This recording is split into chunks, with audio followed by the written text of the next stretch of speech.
In 9 paintings, we're going to take you from basic to fabulous. Welcome to the Paint Garden. My name is Sarah Muse. And I'm Megan Muse. And today we are going to be doing a fabulous painting of a Savannah sunset. So today we are doing the 3rd step of a Savannah sunset. If you haven't already, you need to go back to step 1. And step 2. And then we're going to do step 3. This is a level 1 painting. So we're going to the basics. We're teaching you the very basics of painting, how to load your brush and all that fun stuff. Today we get a little fancy. Yeah, today we're going to be adding a little bit of oil onto the top of our acrylic paints. So we're going to talk about the differences between the oils and the acrylics and how this works. I'm really excited about this because oils are fun. Oils are fun. But very, very different. So oils off-gas. They have a chemical reaction to the air around them, and it takes years to completely off-gas. You have to varnish your oil afterwards, and you have to wait 6 months to a year to do that, depending on how thick your paint is. And again, depending on how thick your paint is, it might take 10 years. It might take 10 years. Maybe Van Gogh's paintings were that thick. Maybe they're still off-gassing. We don't know. So if we have the off-gassing happening, and then acrylic is just plastic, and we put a layer of acrylic over that, what happens? It cracks. And it dies. And it dies. Yes. So we can put oil, you have the plastic, you can put the oil on top, because the acrylic, how it dries, it just has water in it, and it evaporates, and it's very durable. Yes. So we finished up with our acrylic paints last time. And so from here on out, we're just going to go straight into oils. Today's objectives, we're going to be talking more about depth and how to create it, a silhouette, how best to execute those, and then, of course, oils versus acrylics. Make sure you have fresh water. You don't want, again, don't even mix it in your water cup. Okay, so let's talk about our oils. These are very untraditional oils. They're new. They're cool. They don't need terpenoid or paint thinner or mineral spirits, whatever you want to call them. You can wash them out with water. So they're water soluble. It says water mixable, but I think that's silly. It's not water mixable. It's not really mixable. It's just... No, maybe you can. This is Winsor Newton, and you can wash out your brush. You don't want to put the water in your oils, but what else do we need to be able to thin down our oils? Oil. Linseed oil is kind of the most common one, and again, you have to get water mixable linseed oil, because then if you just put linseed oil that needs terpenoid in there, then you're defeating the whole purpose. Yes, you are defeating the whole purpose. So, on the 2 colors we're using, a yellow ochre and a burnt sienna. And these are very well loved tubes here. So we don't need a whole lot. So if you look at our palette here, actually, you know what? Let's look at the card first. We need to do the card thingy. So you look here, you can see our objectives. The materials we need is raw sienna. Is it raw sienna? It's burnt sienna. Guys, the cards in the book and stuff, it'll be burnt sienna, but it says raw sienna. There's a small typo I will fix. Burnt sienna. Burnt sienna. It's raw umber, you were thinking. Yellow ochre and linseed oil, okay? So you're going to set up your palette. Now, when we do this, I want you to make sure you space out your 2 colors. Often on social media, they put them right next to each other. I know. Why? I have no idea. Is it a camera thing? It might be a camera thing. Okay. So set up your palette. Prepare your oil painting supplies. Place a small amount of burnt sienna and yellow ochre on opposite sides of your palette to leave room for mixing. Add a liberal amount of linseed oil to the burnt sienna. You got it right here. Well, I got it right the second time. And mix thoroughly to create a transparent glaze. So if you look at the palette here, you've already put a little bit, again, a little. It's a little. Yeah. You literally just squeeze out a tiny bit and just bloop it onto your palette. Just blooping and squeezing. Oh, golly gee whiz. You know what I'm going to do here? This is the end of the palette, or tubey thingy. And so I'm going to come here and pull that tube out. And then watch it recess there. And then when I squeeze it, I just have a little boop. Like Little that. Little bloop. Mm-hmm. And then look where we put this bloop. And we're going to put the other bloop. I'm going to be cool but put it diagonal because we only have 2 colors. Other materials we're going to need today. A Sharpie. Nervy. And charcoal. And a drawing utensil, preferably something soft like charcoal, since we are going to be drawing directly on top of paint. Right. So you don't want like a graphite pencil. They're normally too hard. You're going to need something real soft. Now, graphite is a fancy word for a typical 2B pencil. Yes, it is a typical word for like a mechanical pencil. That's graphite. Yeah. So you need something a little bit softer. We're going to take our big brush, right? Mm-hmm. Yep. Big brush. Big square brush. We have linseed oil. We're sharing because it's caring. Yes. Now we don't need a whole ton today. So. We don't need a whole ton, so we're sharing. And this oil cup, it's very important not to mix your colors into the oil. To do that, we play operations. Mm-hmm. Old time operations, we have to get the bones out of the metal things, and then we get dabbed. Anxiety. Here, anxiety. Here we're going to do the same here. We're going to kiss this oil, but the brush cannot hit the metal part. That was really satisfying watching the oil like get sucked into the bristles. Yeah, it isn't it? And then here, I'm going to take just a little bit with the end of my brush. I'm going to mix it in.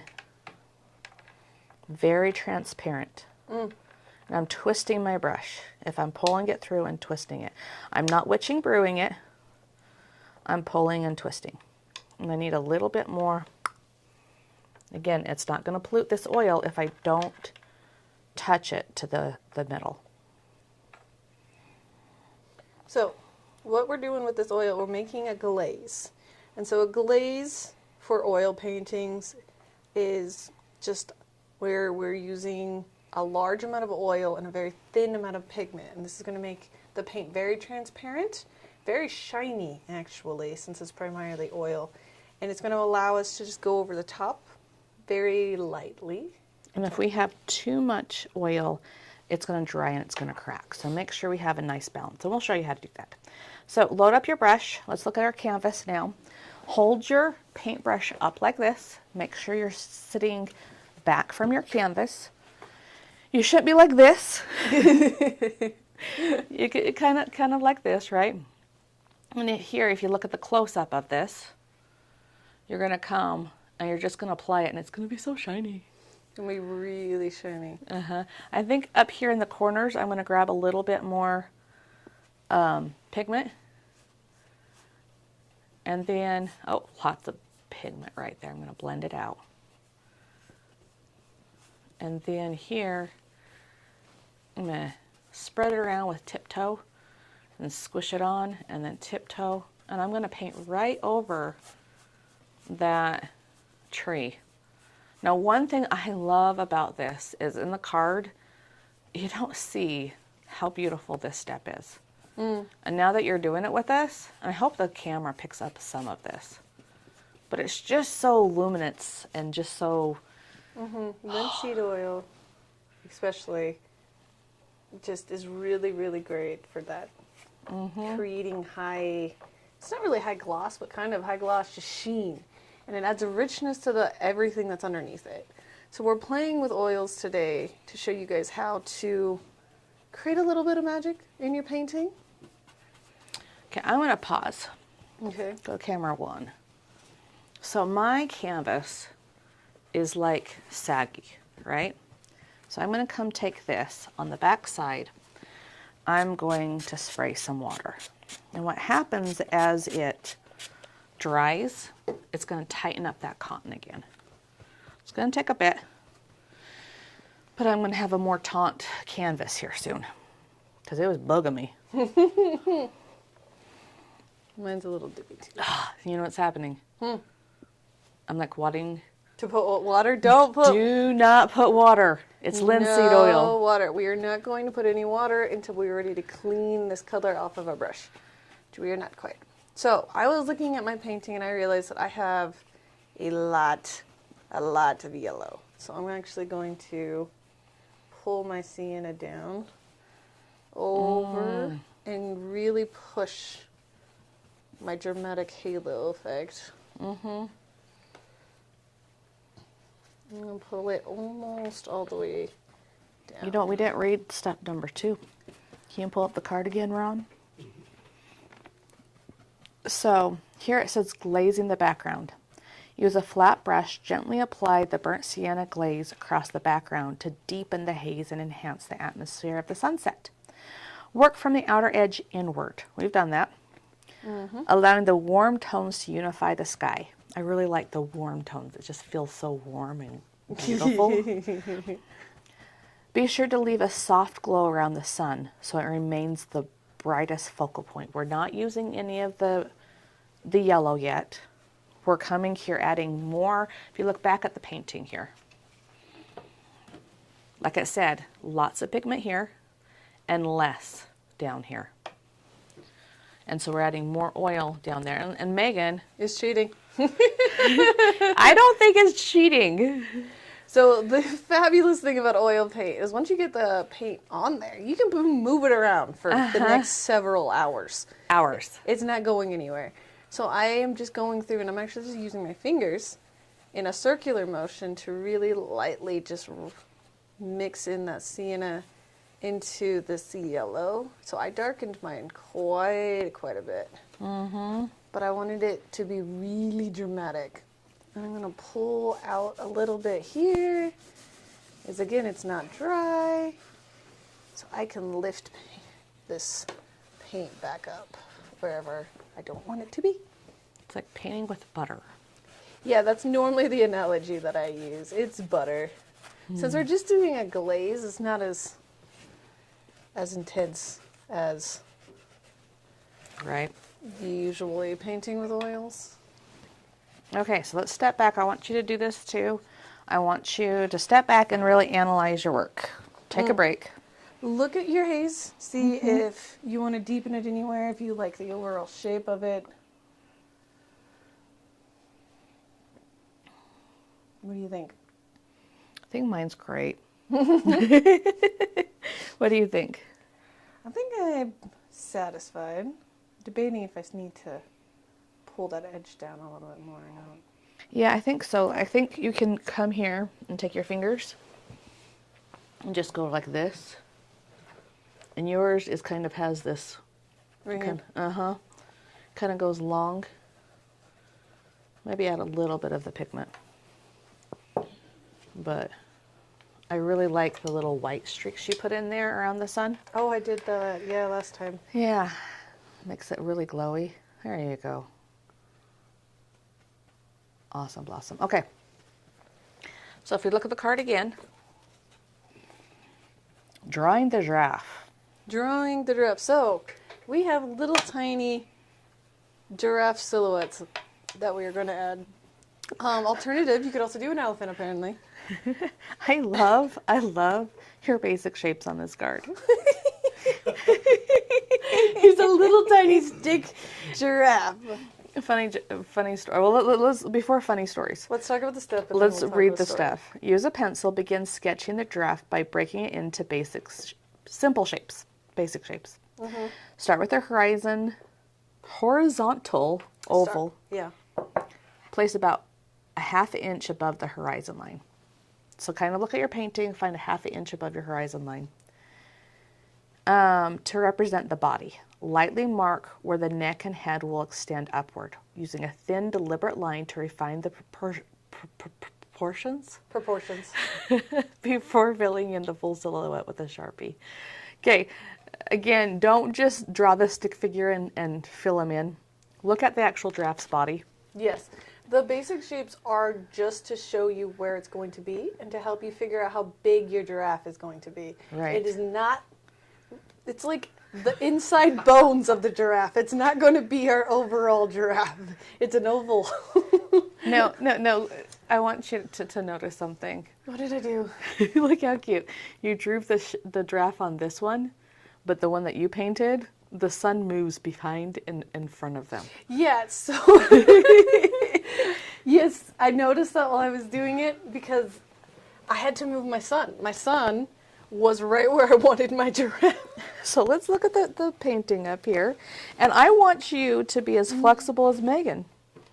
If you need to move your sun because you do not have enough space to fit a giraffe in here, then do so. Or you could put the giraffe directly in front of the sun if you would like to. I think, because Sarah, you could put your giraffe right here. You have quite a bit of negative space. And I am not sure if I have enough negative space. I might be able to fit him right here. I think it can overlap him a little bit too. Yeah. And so, fun fact, this baby one, she drew that, and I just start laughing when she shows me. She's like, hey, and I'm like, what is that? It looks like an antelope. Well, he's so little. Like, could you imagine people's? That? Like, boop. It's like the size of my thumbnail. Like, Yes. legitimately. And the negative space around it was just awful. Can we bring that one a little closer to camera one? So, like, don't be dumb. So the reason But- there's two giraffes is because Megan messed up on the baby giraffe and there's no way to paint over it. So now it's a baby giraffe. But see, I've never won an art contest when I executed a painting perfectly. Exactly. You make a mistake, and then you fix it, and that creates the creativity. I like So, my little baby giraffe. I love it. I love the composition. It looks really good. You can decide to put one draft, two drafts, or elefino. Well, I'm gonna make a dragon, an elephant. you're going to make an elephant? I want to make an elephant, maybe. Ron, do you want to pull that one up? So, I haven't thought this one through. I'm just flying by the seat of my pants. Okay. Okay. Well, I'm going to start with my basic shapes. So the first thing you need to find is the oval where your body is going to go. Yeah, let's look back on this canvas. So think about this overall shape. Obviously, this isn't really an oval. It's more like a kidney bean. But we want to find the oval where it's going to be. So use some fashion of drawing utensil. And Sarah's going full force with that big old elephant right there. I'm not going to do my giraffe quite that big, but No. And I'm going to, before I paint this on, I'm going to step back to make sure I actually like it. Because he's so big, and his feet touch this part of the horizon line, that he's gigantic. yeah, he's monstrous. He's a monster, because if his feet only overlap the canvas this much, that means he's way far away. So I'm going to have to bring him a little bit closer down here. And then here. So erase. Erasing is your friend. I tell my students, oh gosh, this is really dirty. I tell my students that you need to erase at least 3 times on every drawing. Even if you get it perfect the first time, you don't got it perfect. There's some.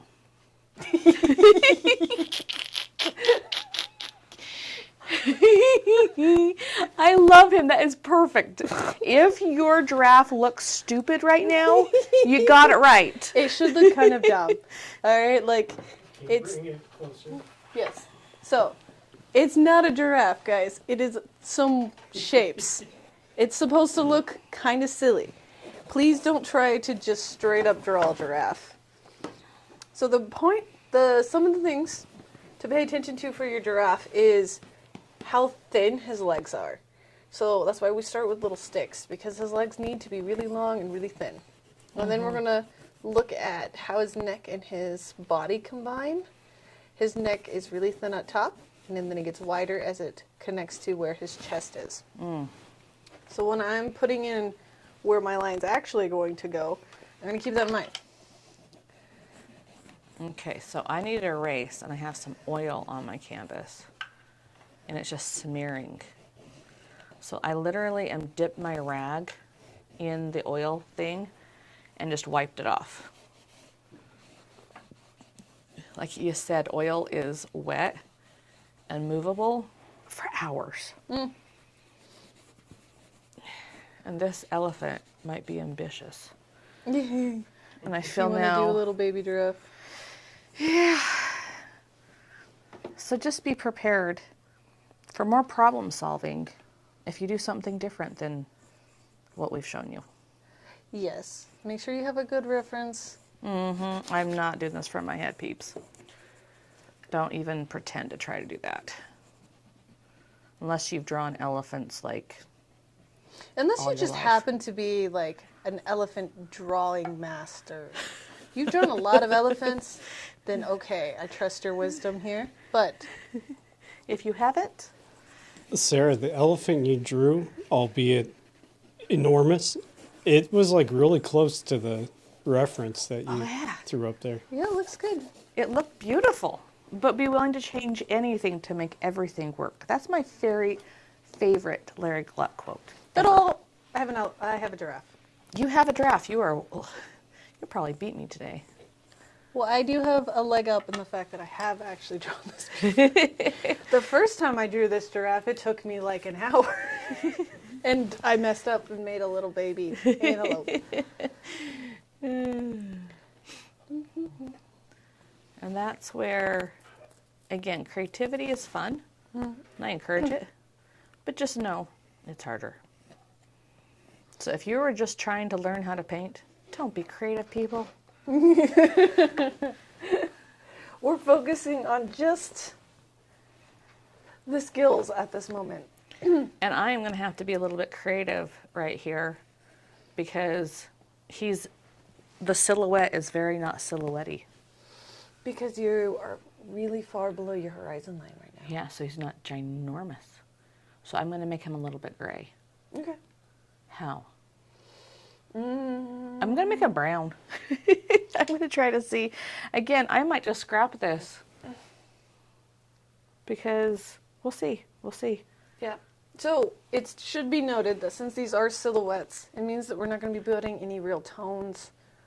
Or at least on mine, I'm not putting any real tones. I'm going to be drawing and filling them in with a Sharpie. When you're doing silhouettes, I would go thinner than the actual shapes that you think you need. And then if you need to go out more, you can. So start small and then fill in if you need to go outwards. Yeah, that's not going to work. Because look. It's not going to work. It's not going to work. Am I scrapping this, Megan? You might need to or do a much smaller elephant very far away. Very far away. Like I said, this guy is like the size of my thumb. So I need to do an elephant about that size. Hey guys, Shayla Livingston, 2083, asks, why do you use oil to mix? With the paint? Good question. Is to make it transparent and to be able to do a glaze.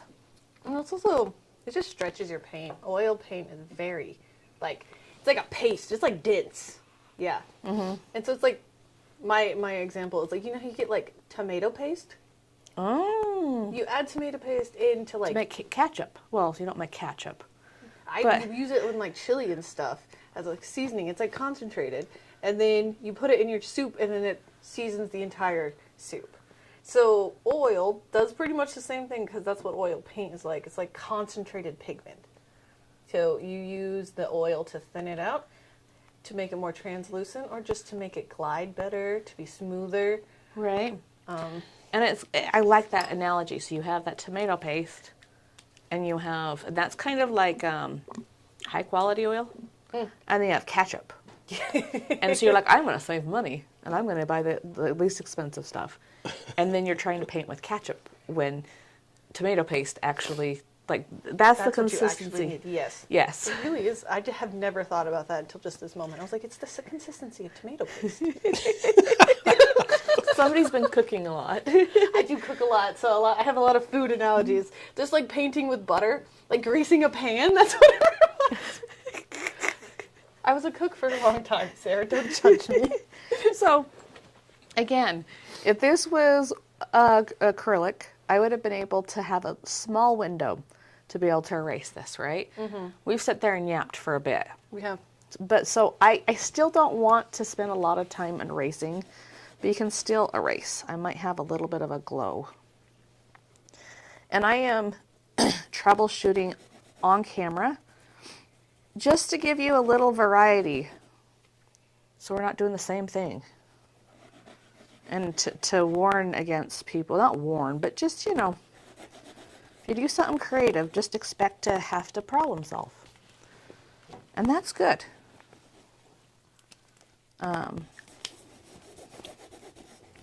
Because Megan definitely has problem solved this one beforehand. I have problem solved this. Yeah, I've never drawn a giraffe before. And I feel like we give a false sense of, like, we just know how to do it automatically. No. We can figure it out, though. We can. We're artists. We're good at pivoting. So I got my outline of my giraffe. I'm just going to do one giraffe. I'm not doing the baby. No babies today. No babies today. So I got my outline in charcoal, and so now I'm going to take my Sharpie, and I'm going to start filling in. So Okay. I'm just going to crunch for a second. I'm going to draw again. Okay. Third time is a charm. It is indeed. Remember when you're filling in your giraffe, try to keep your legs as thin as possible. Giraffes have these crazy thin legs in proportion to the rest of their bodies.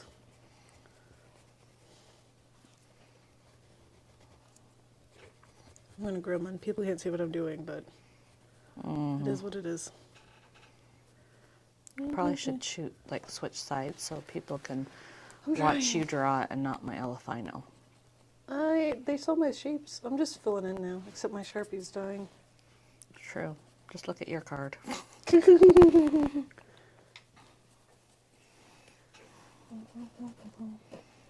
For crying out loud. Every time I have to erase, I have to get a little bit of oil, not just erase. Because the charcoal's going everywhere? Uh-huh.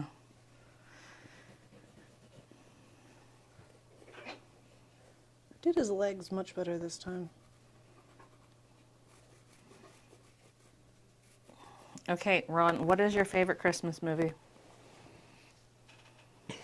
It depends on whether or not you consider it a Christmas movie. Oh, you're one of those. I don't know. If we're going like super traditional, probably Christmas Vacation. You guys know that one? Yes. Is this thing on? Yeah. What's Christmas Vacation? It's with Chevy Chase. You don't know Christmas Vacation? It's the one where he's like, it's Christmas and he's on vacation.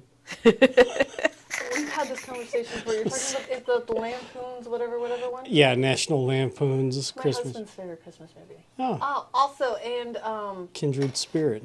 it's that one, and then the ones about the kids in the airport.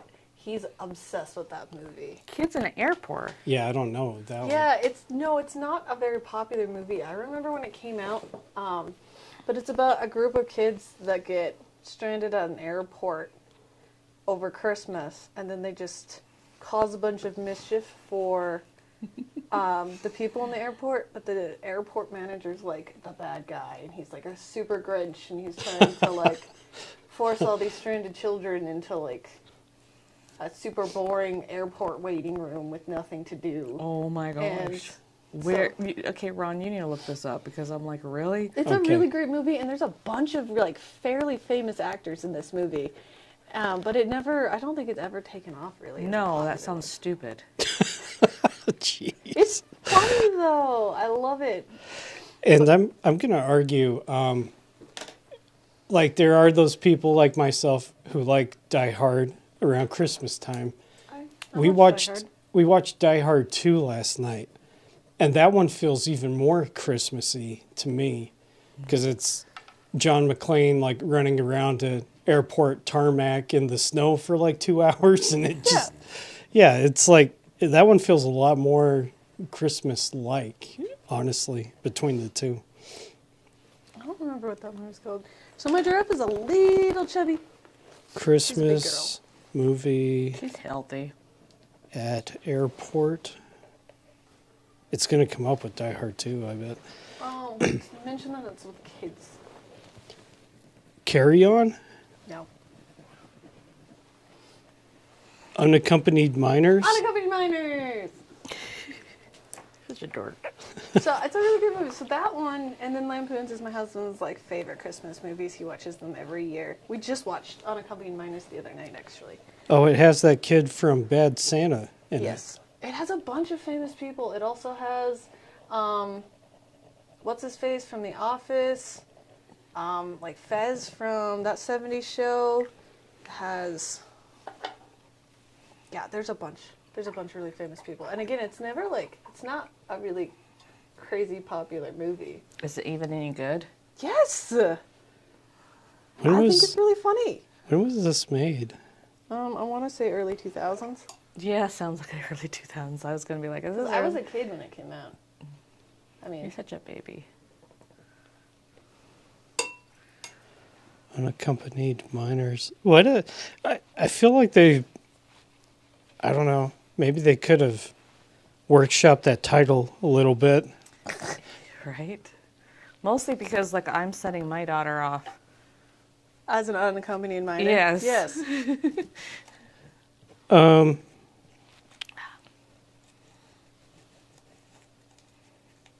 I mean, they could have called it anything, like Anything else? Christmas at JFK or something. I don't think it's at JFK. I think it's actually in.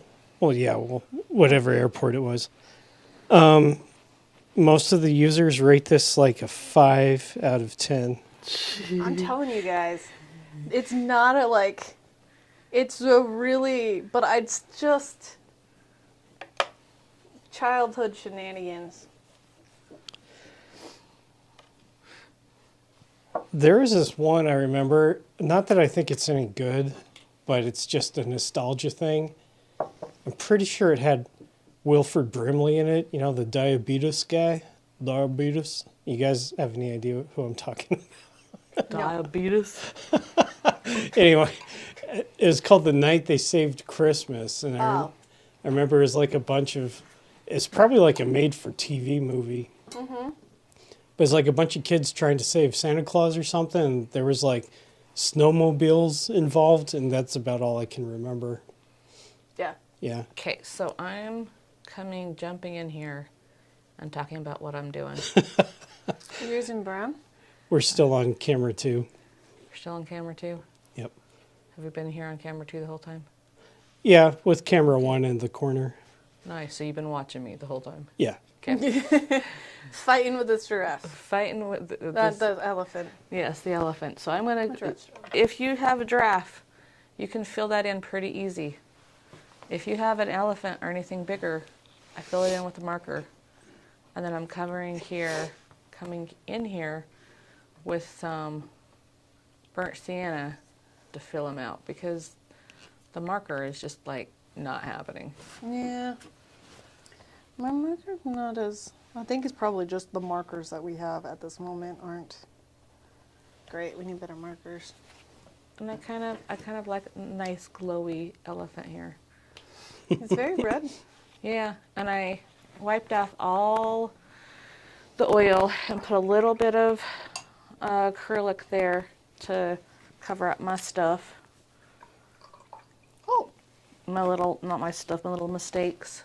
I had to be really careful because I don't want him falling off the painting in 6 months. So I have to be really careful at this point to make sure before I put acrylic back on here, that I had taken off all the oil. And then I'm cleaning up my lines with a clean brush and getting the charcoal off and just wiping it away with a brush. Like this. There we go. Oh, look, I didn't mean to do it. He's like like my little bloop from last time. Yeah, it looks like he's trumpeting. Yeah, I probably need to add some more sploops, huh? Yeah. Yeah. Sarah, what's your favorite Christmas movie? Elf. Oh, Oh. It's so dumb. I just like that movie immensely. I like Elf. I've just seen it. It's like I think I finally hit my limit with that movie. See, me and my cousins get together and watch it, and they laugh so hard every single time. And it becomes like a a group event. When I watch it with just my family, it's like, this is stupid. But with my cousins, and then one of my cousins literally had his mom make him an authentic Buddy the Elf costume. And just a few days ago, he was in New York running around as Buddy the Elf. Yeah, I got a chunky for you. Okay. She's big. Okay, so let's look back at the card. We've done step number 3. Let's go back to step number 4. Not back, but Let's go 2. on to step number There we 4. go. Add highlights to the trees and the leaves. Yep. So we are going to mix yellow ochre with a small amount of linseed oil to create a thin translucent highlight color. Using a light touch, apply this mixture to the edges and upper areas of the tree, focusing on where the sunlight would naturally hit. So we did this also in step 2, but now we're going to really enforce the yellow, and adding the oil will make it shiny as well. So we're going to be adding highlights. So if you look here at the palette, I have brushes that need to be cleaned out. And I'm going to beat the devil out of them. I love these mule mugs because I can hold the handle and then I can just really beat the devil out of them. Like this. I like the texture on them. And then just get that all cleaned out. We're going to want to make sure after we beat the devil out of them, we're going to take all the water off on your rags. Really squeeze it out. Now we're switching to yellow ochre. I'm going to use yours a little too. So same as with the sienna, we're just going to kiss our oil and then pull some ochre through. I got a lot, I didn't mean to.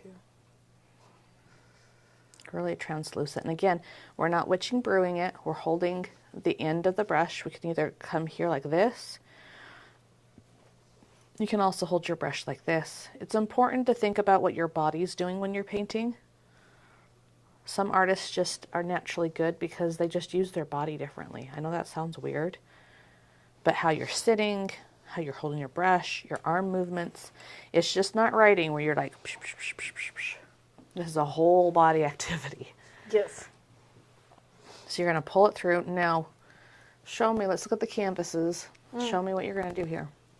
So we're taking our ochre and we're just going to tippy-tip, tippy-tap, Dippy-dip, dippy-dap, all the dappies. and reinforce some of that yellow we added last time. And so I just... Okay, my turn. Come watch me do this. Okay. So I'm coming here and dibbity-dabbing and dabbity-doobing. Dippity-dappities. And then I don't have enough pigment, so I'm going to pull some more pigment because I'm painting it on here and it's like transparent. Oop, too much oil. And look at that. It's just really making that glow. And again, twist your brush, push your brush. Don't just go boop, boop, boop, boop, boop. And you're going to focus more of your doopity-doops in here. But then don't leave out some of the negative spaces. You need a few here and there. Just a little, scatter them around. Think about where the light would be coming through the tree leaves. Less over here on this side because it's further away. Maybe just... And don't... Know when to stop. Yeah, it's really tempting to just go crazy because it's pretty. And you're like, yay! But we're just adding a subtle... And then if you do a doopity-doop that you don't like, guess what you do? Take it off. Take it off. Doop. Okay. Next step. Let's look at the card. That was a fast step. It was. Number 5, the final step. Define the foreground. Combine burnt sienna and yellow ochre to create a dark yellow-brown tone. Use the mixture to define the foreground and add subtle texture to the land. Apply a slightly stronger color in areas closer to the sun to set reflection, lights, and depth. Now it looks like we're doing that with our angle brush. With your angle brush, use an upward flicking stroke, paint grass at the base of the tree, varying height and direction for a natural look. So the first step is to just do it on the trunk, and then we're going to go down to the foreground. So we're going to add a little bit more yellow. Look how glowy this tree is. It's like so elegant at this point. Like mine's like, it needs to be elegant now. We can run some of our ochre across the tree. This will also just define. If you want to just put straight oil over it, it'll just define all of the tones you added last time and just make it really poppy. Look, this branch and my branch overlap differently. That's bugging me.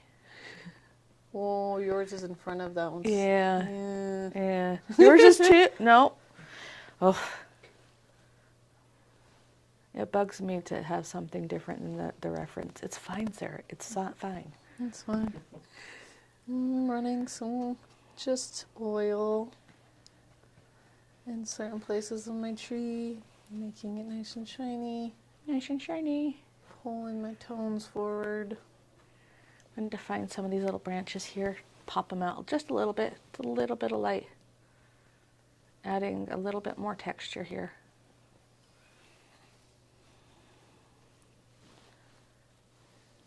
Just a few. Now, before we go on to the next step of this, let's talk. Oh, before we talk, just sponge. Okay. So let's talk for a second here. A lot of people, when they put grass, they just go because grass goes up. But most of the grass lines that you actually paint, and if you actually look at the grass, they're called flow lines or implied lines. They go this way. Sideways. And then you have a few. That are close up. Yes. So if you look at this one,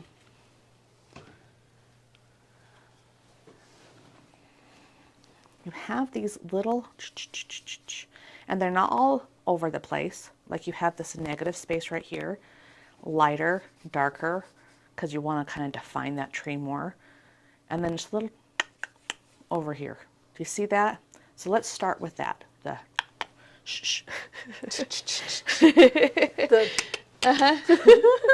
not the, yeah, just a yes.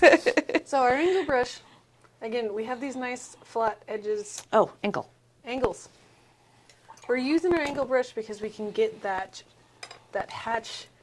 sideways lines that we want really easily. Would you hold that brush closer to camera so you can see which one? Can you see this? Yeah. So our angle brushes have this edge right through here. And so then I can get really good lines. And then I want you to look at my palette here. I'm having a lot of mixed space because I want my grass to not just be flat in one color. I want some browns that have a little bit more yellow, some browns that have a little bit more of this burnt sienna. And so I can pick up different colors and it's not one flat thing. And then if you come look at my canvas, I'm going to create kind of a V shape going from and around, upside down V, my tree right here, right? And I'm just going to go psh, psh, psh. And I'm going to not be consistent with my stroke. And I'm going to be as cool as Megan right now. And flip my canvas over. Yeah, it's easier. And I noticed that I don't have enough contrast, so I'm going to pick up a little bit more of that yellow. And come here. Like this. And I kind of have this semicircle V shape right here. And then I'm going to break it up back here.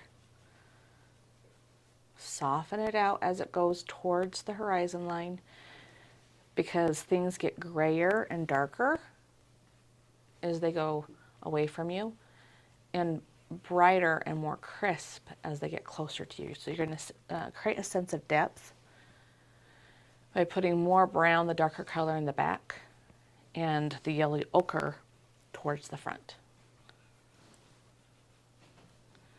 And again, get those on, and then what do we do? Step back.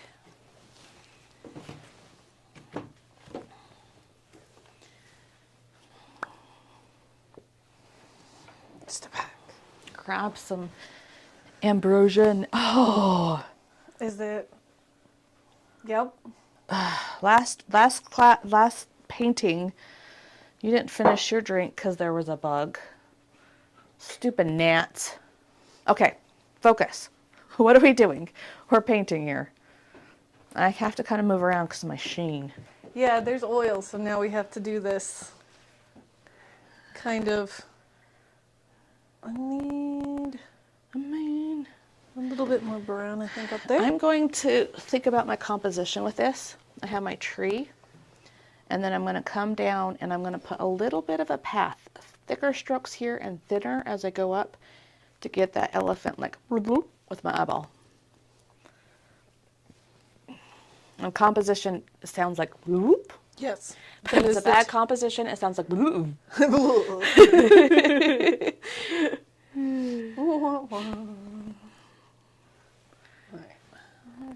Just some really bright yellows to contrast. I'm going to put a little bit thicker paint on my elephino. But you know what's happening? I'm painting it on, and it's pulling it off. So you have to wait for it to dry. Butter.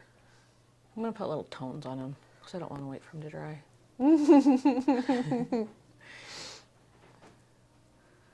Pull it off strategically.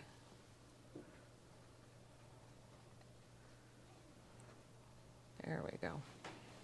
Okay. Now it's time for, oof, look how pretty yours is. I'm going to put a little bit more yellow around my tree. That's gorgeous, Megan. Oh, thank you. Yeah. Did you guys see that? You want to hold it up to the camera? Yeah. So I added in more defined yellow, and I'm just alternating between sienna, mixed sienna, and so on and so forth. And so I think I'm satisfied with that. Yeah, I put too much yellow. I'm just going to wipe it off. And then put just as much as I want on there. Okay, now we've got the now we need to go bloop, bloop, bloops. And so our little grass in the front closest to our tree is going to be just little, right? Yeah, I'm going to take a lot of my paint off my brush to do this one, and I'm going to pull it through so I have a nice crisp edge. If it's all frayed, you're just going to take your brush and go like this as you drink your non-bug infested drinks. Last time I couldn't finish my coffee. No. I can finish it today. So when I painted this, I pulled my tree too far down, so the bottom of my trunk is like on the edge. So I'm gonna have to hold it for a second while I do these. And we're going to want to do not the same length of a stroke. Big, tall leaves, little ones, middle ones, kind of variate them, chunk them together. So like 75% of them are kind of go together, and then you have this 25% negative space. Big, little, little. And we're not going to go put them by our elephant or giraffe. Yep. Because they're very far away. And that would look stupid. By adding this grass in the front, we're defining our foreground a bit so that we can tell, oh, this is close to us. That elephant is really far away from us. Creates that depth. I'm going to come here and put lots of paint on my brush. And I'm going to dab some of these areas. and create, again, I'm looking at this, trying to figure out how my eye flows around this. And I'm going to create some really thick points in here. Like that. There we go. Oh, there we go. I'll lock that. Step back time. Okay. What do you think, Megan? How are you feeling? Was trying to do something, but then I didn't like it, so I'm just gonna rub that away. I was like, I don't like that, so I'm gonna take that off real fast. I was putting more stronger yellow on the side of the tree closest to the sun, but then I just blobbed it and I lost my texture. I like it. I like the ground, like a craggly ground and these nice wispy, what are those called? Grass. Grass blades. I like this color tone you mixed in is really, really pretty. Okay, are we time for, oh, no, before we do anything, wash out your brush. Oh, yes. Do not commit the mortal sin of leaving your brush in here. What happens when we leave our brushes in the water? The bristles get all bent out of shape. Yes, all bent out of shape. We have plastic handles. We have wood handles. It just trashes your wood handles. Messes with the glue, too. All right. So, what do you think? We satisfied? I think so. I think so, too. Okay. So, It's like oil, so we have to be more careful. yes. Okay. I still love your puffy leaves and how much texture it has. You have this long, like, I love that you left this part without any leaves. And just like create this movement with these behind it. And this little fat dude over here, I kind of love him. She's pretty chunky, yeah. She's pretty. I like her. She's a This happy is one. the picture before the picture with the baby. Yes. What is your success? The giraffe. The 'Cause I giraffe. did that easier than the first time. There you go. I love it. All right. You happy little elephant. I kind of love him. He's still like joyous. He's like, Yes, he is a happy guy. I really do love all of the colors that you got through here. They're very subtle, but it adds a richness that plays off of the colors you have in your trunk. And so it's just really satisfying against black horizon. thanks. It's very pretty. What was your success? I like my Elefino. Your elephant. Yeah. Ellie. There we go. Okay, I want you to share with your success. You know what we didn't do? Like, subscribe, and comment. Yes, if you'd like to see us again, please subscribe. Then, after you do that, you should go join our group and post all the photos of what your successes are. Let us see what you've been painting. We will comment on it. We like comments. We like comments. We like to see what you're doing. Share your success with us, with everybody. And before we say goodbye, I need to check in. Ron, do we have a fun fact about you? Did you remember to do that? Oh man. Oh man, what's a fun fact about Ron? You guys have made it to the end of this video. So you get a fun fact. I'll keep it on theme. When I was 7 or 8, I think, I won a art contest that was being held by, I think it was like the San Bernardino County Fire Department for Okay. like, it was like a poster I made for fire safety. I don't remember at all like what I drew or colored or whatever, but yeah, I won that contest. So Was that when you became an artist? maybe, I guess I was on my way. I was kind of starting to develop like my own little cartoon character style at the Okay. time. I think it was like a baby, like it was like a a humanized version of a fire alarm, like screaming that there was a fire in the house. That's really cute. And there's like a baby with a blanket, like just wondering what he was supposed to do. I guess it's kind of morbid, but I was like, you said baby, and I was like, oh no. Oh no.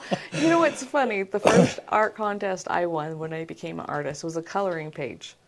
And my brother colored it perfectly. And I picked up a crayon for the skin tone.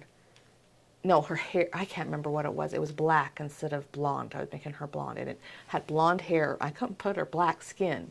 I was like, oh no.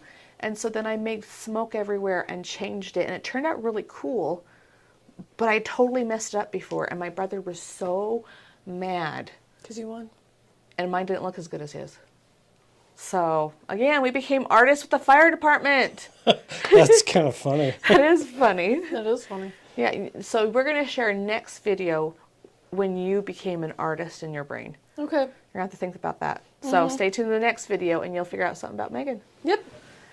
Thanks for watching. Remember to like, comment, and subscribe, and we will see you next time. Bye-bye. Bye-bye.